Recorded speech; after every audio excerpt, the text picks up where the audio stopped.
last video we saw that regression problem, you are given a data set with m examples and you want to fit a model like theta naught plus theta 1 x1 plus theta 2 x2 plus theta n xn, right? Then we said that it comes down to minimizing the following function 1 by 2 I from 1 to m theta transpose xi minus yi square, right? For all the notations you can look at the last video. So this is j theta, right? So we call it as cost function, and in the last video what we did, we tried to minimize the cost function using the normal equations, like using the actual calculus, right? We used the actual calculus. What is that? You put the derivative of j with respect to theta naught equal to 0, then derivative of j with respect to theta 1 and so on, derivative of j with respect to theta n equal to 0, and then from here you found that your theta is x transpose x inverse x transpose y, right? So this was our answer, and we saw that when your data set is huge, then this matrix x transpose x is going to be very large, so it's very difficult for us to solve that inverse, right, to find out the inverse. So we don't want to continue with that technique. So luckily we have an alternative, so we go for gradient descent method. So what is this gradient descent method? Let us understand. Now suppose, so this is a function which I want to minimize. Okay, so before that let me ask you a question. Suppose you are standing on a hill, right? You are standing here, right, and you want to come down to the lowest point, right, somewhere here. Okay, here you want to come, right? So what, and suppose you can't see anything, there is dense fog everywhere, so you can't see anything. So how you can come to the lowest point? So what you will do, you will check with your feet that in which direction the descent is maximum, right? And in that direction you will take one step. Now you are standing here. Again with your feet you will check which direction the descent is maximum, you will go in that direction, and so on, something like this. You will follow a path, right? Okay, so standing at a point with your feet you are going to check direction of maximum descent, and in that direction you will take a step.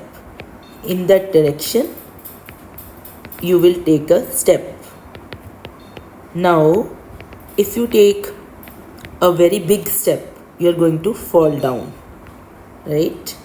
If you take a very big step, you are going to fall down.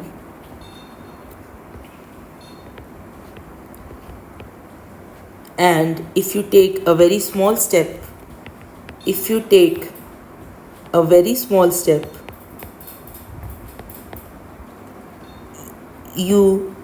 may take forever to reach to your destination, right?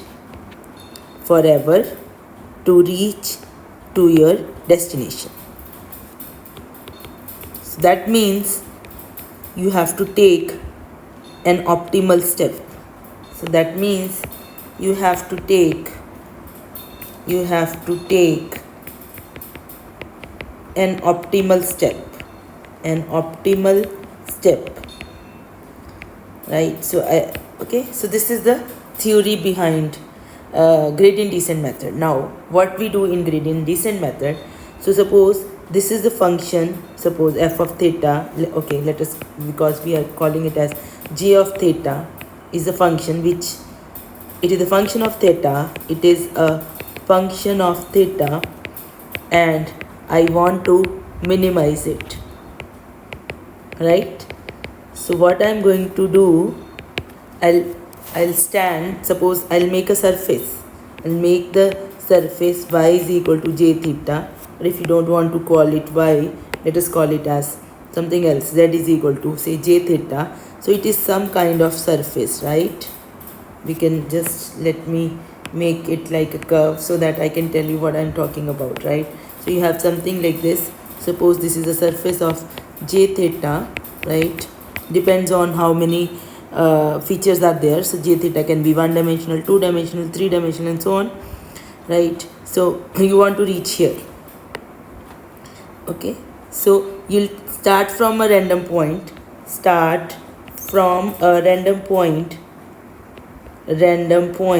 on the surface.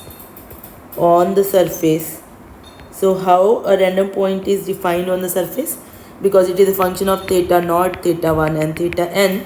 So these n values, n plus 1 values, will define a random point on the surface. So you start with some values, theta naught, theta 1, theta 2, theta n. You start with these values. Now what do you do? Now look, standing at this point, you want to know what is the direction of maximum descent. Now you want to know what is the direction of maximum descent. What is the direction of maximum descent? Okay, so how you can find that? From mathematics we know that on a surface j theta, gradient of j theta is minus gradient of j theta is the direction of maximum descent. Okay, so that is why we say that calculus is important for machine learning, because these kinds of results we want to use, right? So if you are unfamiliar with this result, you can revise your directional derivatives, and then you will know that okay, if I am standing at a point on on the surface j theta, then negative gradient of j theta is the direction of maximum descent. Now what is negative gradient of j theta? This will be derivative of j, partial derivative of j with respect to theta naught, partial derivative of j with respect to theta 1, and so on, partial derivative of j with respect to theta n, right? So in this direction I want to take a step. Okay, fine. So that means I have these old values, theta naught, theta 1 old, theta 2 old, and so on, theta n old. I want to move to new values, theta 1 new, theta naught new, theta 1 new, and so on, theta n new, and take a small step. I told you we don't want to take larger steps or very small steps, small optimal step, for which you will be given mathematically. We'll use a factor alpha called the learning rate, right? So in the direction of, because I told you the maximum descent direction is in the direction of negative gradient of j theta. Okay, so that is the idea. So it means that I can update from this new value and this old value. What is the relation? From the old value I am taking alpha step in this direction, so that will be alpha plus alpha times minus curly j by curly theta naught. So this is my new value of theta naught. Do you understand? From here I want to reach at this point, I want to take these measures, right? Okay, and so this is equal to theta naught old minus alpha curly j by curly theta naught. Similarly, I can go theta 1 new is theta 1 old minus alpha curly j by curly theta 1, and so on, theta n old new equal to theta n old minus alpha curly j by curly theta n, right? Now the question is, how can we find this curly j by curly theta naught, curly j by curly theta 1, and curly j by curly theta n? Okay, so that's simple, right? How can we find curly j by curly theta naught, curly j by curly theta 1, and so on? In general, we can find curly j by curly theta I, curly j by curly theta n. Now if you look at your j theta, that is equal to half of summation I from 1 to m theta transpose xi minus yi square, right? Now suppose I want to differentiate it with respect to theta I. Differentiate with respect to theta I, so you will get curly j theta by curly theta I, so that will be equal to curly by curly theta I of half summation I from 1 to m theta transpose xi minus yi square, right? Now we differentiate it using chain rule, so this 2 will come in the front and derivative will go inside the summation, so this will be summation I from 1 to m curly by curly theta I of theta transpose xi minus yi square. A square is already done, right? So I'm sorry, let me write it like this. So this is already done, so it will be 2 times this quantity times the chain rule, derivative of this quantity. So we have curly by curly theta I of theta transpose xi minus yi.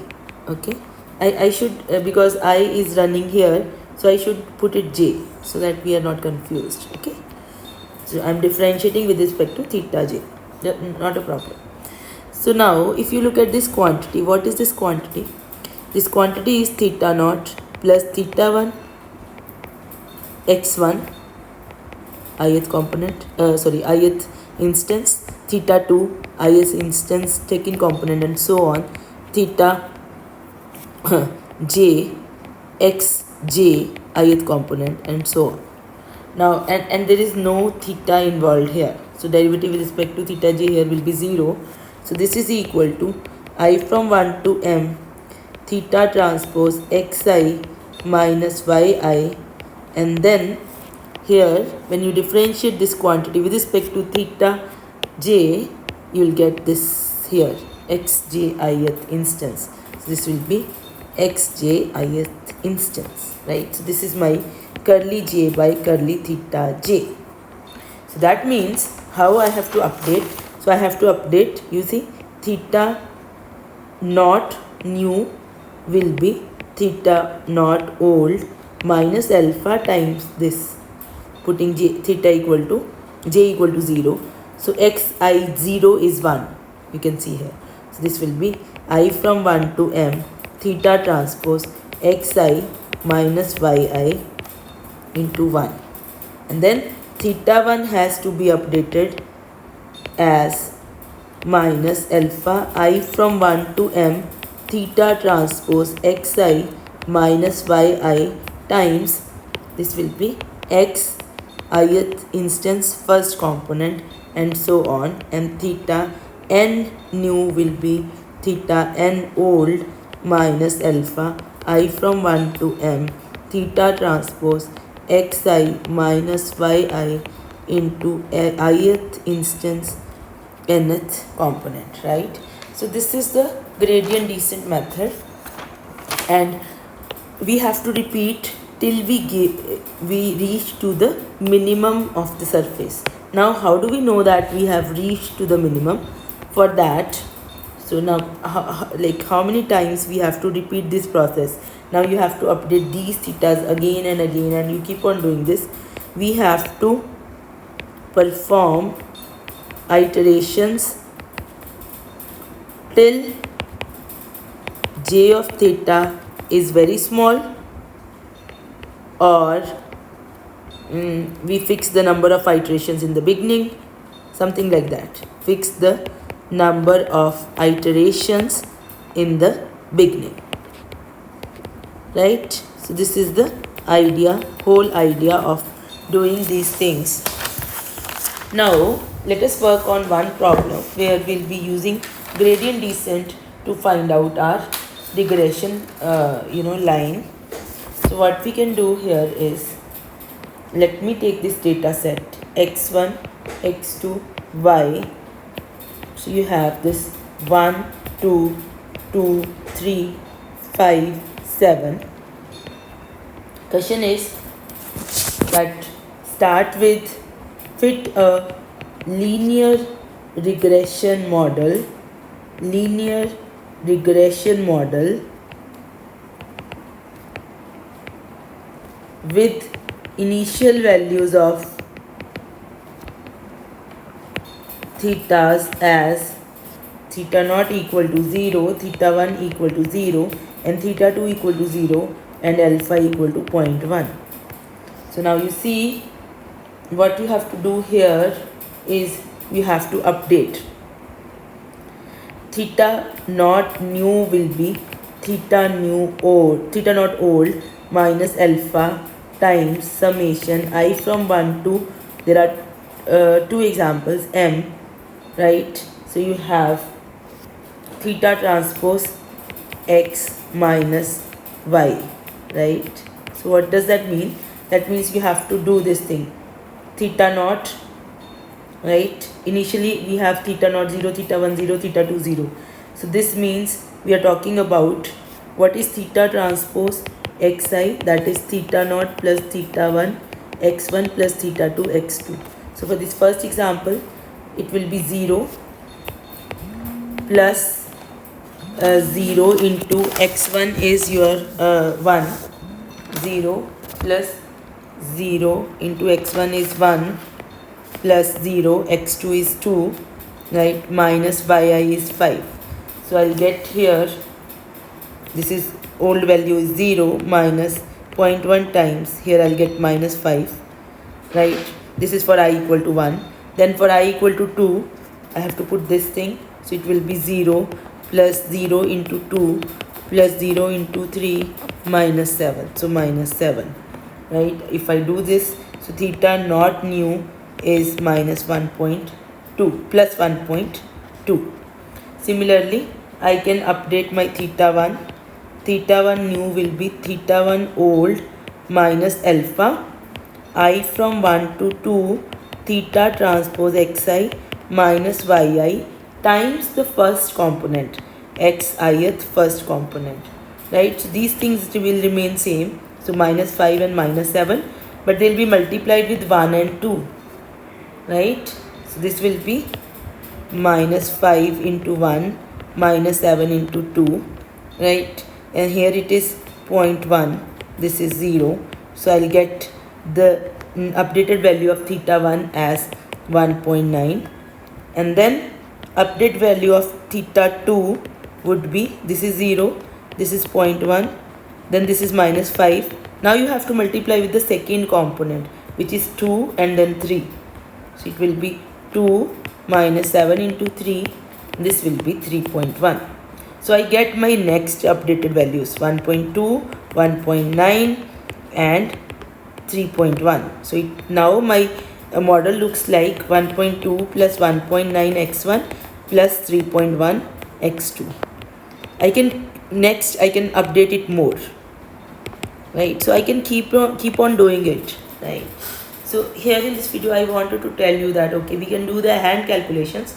Here you look at your data size, it is very small, right? But when you have bigger data, so this is not possible. So definitely we are going to use Python or any programming language for implementing these kinds of algorithms that we are going to do in the next video. Thank you for watching.